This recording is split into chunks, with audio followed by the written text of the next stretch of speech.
Descartes utilizó básicamente estos ejes cartesianos, que seguramente lo habrás visto en la escuela, en matemáticas, en geometría, donde te dice que el universo está compuesto por básicamente tres dimensiones. Se puede distinguir lo alto y lo bajo, izquierda y derecha, y adelante y hacia atrás, es decir, cierta profundidad. Y las cosas, la información, la energía en el universo solamente pueden moverse a través de esos tres ejes, pero no te puedes saltear partes en el eje. Entonces, de esta manera, solamente puedes influir con las cosas que están inmediatamente cerca de ti. Es decir, no podrías llegar a movilizar un objeto que está a más de 10 metros de distancia. No podrías enviarle un mensaje de advertencia a alguien acerca de que algo malo está por pasar. No podrías, por ejemplo, organizar tu grupo, tu empresa, tu pareja, inclusive a tus hijos, a tu familia, a través de tus simples pensamientos o a través de tus emociones. Por más ordenado que tú estés, por más armónica que estuviera tu mente, no podrías transmitir esa armonía alrededor si no lo haces laborando, trabajando directamente de forma física o hablando, es decir, transmitiendo un sonido a través de ciertas ondulaciones en el aire, por ejemplo. Entonces, esta es la manera básica en la que nos han acostumbrado a pensar desde Occidente y es la que nos está conduciendo también a las grandes consecuencias que hay hoy en día. Cada vez más tipos de epidemias, extinción de especies, enfermedades nuevas que todos los días se siguen descubriendo y que no tienen cura, además.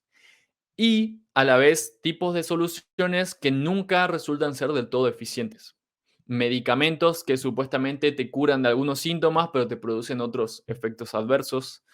Manipulaciones genéticas también que supuestamente logran mayores resultados en mayores cosechas o mayor fortaleza en los seres vivos y demás cuestiones, pero que siempre igualmente terminan teniendo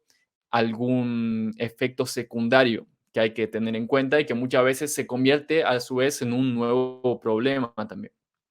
Entonces,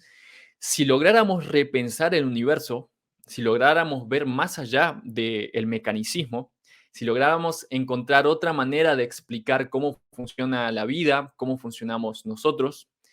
lograríamos también habilitar nuevos caminos para nuestra realidad,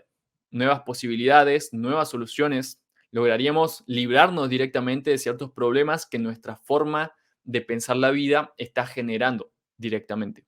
Entonces, vamos a ver algunas características específicas que nos han estado influyendo desde el mecanicismo en todo este tiempo. Una es que el mecanicismo es materialista, o sea, básicamente nos dice que el universo es hecho de materia, de una serie de cuestiones sólidas, como por ejemplo los átomos, como si fueran ladrillos, ladrillos sólidos y concretos básicos, de los cuales se compone toda esta construcción de la gran maquinaria universal. Por lo tanto, no hay lugar para fenómenos extrafísicos, para fenómenos, por ejemplo, espirituales o de otro tipo. Entonces, eso impide, por ejemplo, ciertas habilidades psíquicas, ciertas influencias a distancia, impide toda una serie de dones o efectos que hemos visto en películas y en historias o en leyendas, pero que desde el mecanicismo se considera que no son posibles y que entrarían dentro de todo el grupo de cuestiones que se suelen considerar paranormales. Entonces, básicamente lo normal es el materialismo y lo demás es lo paranormal, que se considera como simples ilusiones de la mente o cosas que realmente son imposibles, alucinaciones y fantasías. Además, entonces, nos plantea que como todas las cosas son materiales, también son inertes, por lo tanto no tienen vida propia, no tienen espíritu propio y no tienen conciencia. Es decir, a diferencia de antiguas otras culturas que se comunicaban con los animales, con los espíritus de la tierra, del agua y de los elementos, desde el mecanicismo y como nos enseñan desde pequeños, no se puede hablar con las cosas, o más bien si hablas con las cosas y pretendes que las cosas te escuchen o te ayuden o respondan de alguna forma, básicamente la mayoría de las personas consideraría que estás loco, ¿sí? Trataría esa manera de relacionarte como si fuera una patología mental directamente, como si no estuvieras entendiendo la realidad, como si no estuvieras viendo lo que es verdad y por ende como si necesitaras alguna clase de corrección también, normalmente medicamentos o tratamiento psiquiátrico de algún tipo.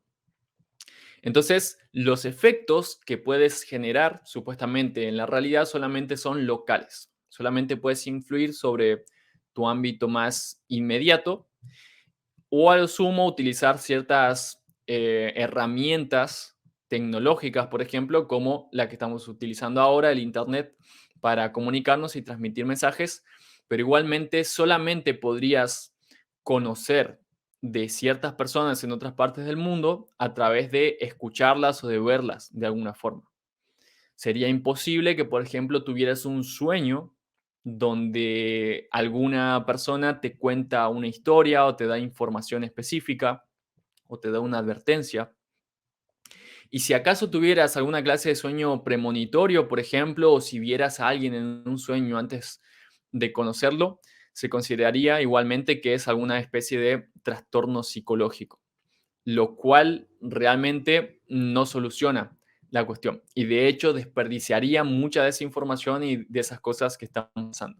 Entonces, ya te adelanto que en los próximos capítulos vamos a ver casos de este tipo, donde efectivamente se producen transmisiones de información a distancia, donde se producen sueños premonitorios que después efectivamente se cumplen, o donde se producen efectos de influencia a distancia sobre otras personas o sobre otros objetos también, lo cual pone en jaque y marca ciertas falencias del paradigma universal que nos han enseñado.